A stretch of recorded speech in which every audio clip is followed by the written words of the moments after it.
Շատ կարևոր է գնահատել մեր երկրի ընթացիկ իրավիճակը։ Մենք որտեղ է գտնվում մեր երկիրը։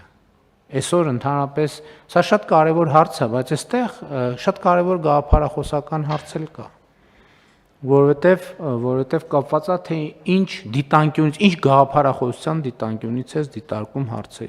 Երբ որ մենք հարցերը դիտարկում ենք իրական Հայաստանի գաղափարախոսության տեսակետից, մենք տեսնում ենք, որ մեր երկիրը այսօր գտնվում է բավականին լավ եւ հեռանկարային վիճակում։ Ընդ որում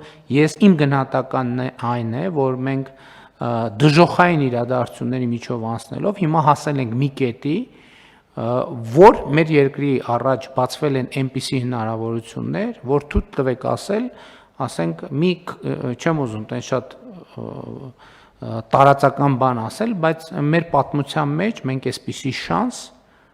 ապահովելու մեր պետության հարարտևությունը առաջիկա հարյուրամյակների համար երբեք չենք ունեցել։ Իհարկե,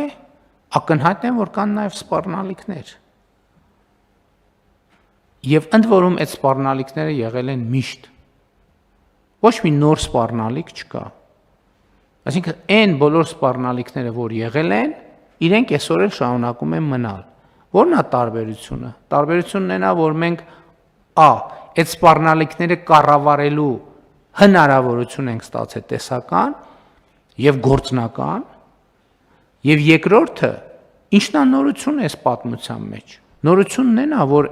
գոյություն ունեցող սպառնալիքներին որպես հակակշիռ բացվել են